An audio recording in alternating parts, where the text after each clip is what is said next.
ಹಾಗೆ welcome to MD motors. ಇವತ್ತು ನಾನು ನನ್ನ ಸ್ಪ್ಲೆಂಡರ್ ಗಾಡಿ ಮಾಡಿಫಿಕೇಷನ್ ಮಾಡಿದ್ದೀನಿ. ಮಾಡಿಫಿಕೇಷನ್ ಮಾಡುವ ಕಾರಣ ನಾನು ಕಲ್ತಿದ್ದೆ ಸ್ಪ್ಲೆಂಡರಲ್ಲಿ. ನಾನು 2006 ಮಾಡಲು ಸ್ಪ್ಲೆಂಡರ್.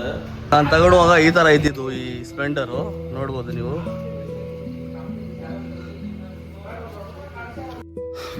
ಫುಲ್ ಮಾಡಿಫಿಕೇಷನ್ ಮಾಡೋಣ ಅಂತ ಗಾಡಿಗೆ ಎಲ್ಲ ಸ್ಪೇರ್ ಪಾರ್ಟ್ಸ್ಗಳು ಬಿಚ್ಚಿದ್ದೀವಿ, ನೋಡ್ಬೋದು. ಕ್ಲೀನಾಗಿ ಒಂದು ಬೋಲ್ಟ್ ಬಿಚ್ಚಿದ್ದೀವಿ, ಪೆನ್ ಟು ಪೆನ್ ಬಿಚ್ಚಿದ್ದೀವಿ. ಇಂಜಿನ್ ಡೌನ್ ಕೂಡ ಮಾಡ್ತಿದ್ದೀವಿ. ಇದರಿಂದ ಎಲ್ಲ ಇಂಜಿನ್ನೆಲ್ಲ ಡಿಸ್ಮ್ಯಾಂಟಲ್ ಮಾಡಿದ್ದೀವಿ. ಗಾಡಿ ಕ್ಲೀನಾಗಿ ಪೂರ್ತಿ ಕೆಮಿಕಲ್ನಿಂದ ವಾಶ್ ಮಾಡ್ತಿದ್ದೀವಿ.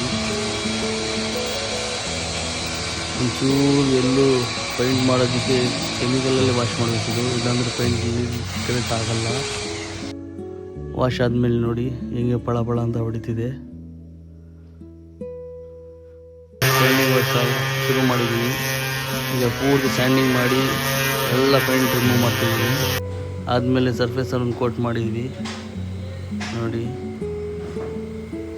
ಎಲ್ಲ ಕ್ಲೀನಾಗಿ ಆದಮೇಲೆ ಪೂರ್ತಿ ಪ್ಲೀಸ್ ಒಂದು ಕೋಟ್ ಸರ್ಫೇಸರ್ ಮಾಡಿದ್ದೀವಿ. ನಮ್ಮದೇ ಗ್ಯಾರೇಜ್ ಇರೋದು ನಮಗೆ ಅನುಕೂಲ ಆಗಿದೆ ಕೆಲಸ ಮಾಡ್ಕೊಳ್ಳೋಕ್ಕೆ. ನಾವು ಆಲ್ಮೋಸ್ಟ್ ಕಾರ್ಗಳೇ ಮಾಡೋದು, ಬೈಕ್ ಮಾಡಲ್ಲ. ನಮ್ಮದೇ ಇರೋವಾಗಿಂದ ರಿಸ್ಕ್ ತೊಗೊಂಡು ಕ್ಲೀನಾಗಿ ಮಾಡ್ಕೊಳ್ತಿದ್ದೀವಿ. ನೋಡಿ ಮ್ಯಾಗ್ಲಿ ಗೋಲ್ಡ್ ಕಲರ್ ಮಾಡ್ಕೊಳ್ತಿದ್ದೀವಿ. ಈ ಕಲರ್ ಹೆಸರು ಕೆನೆಟಿಕ್ ಬ್ಲೂ ಅಂತ. ತುಂಬ ಚೆಂದಾಗಿರುತ್ತೆ ಬ್ಲೂ. ಇದು ಶೈನಿಂಗ್ ಮಾತ್ರ ಸೂಪರಾಗಿ ಬಂತು. ಇದು ಗ್ಲಾಡೆಡ್ ಮಡ್ಗಾಡು ಚೇಂಜ್ ಮಾಡಿದ್ದೀವಿ, ಬೇರೆ ಹಾಕಿದ್ದೀವಿ.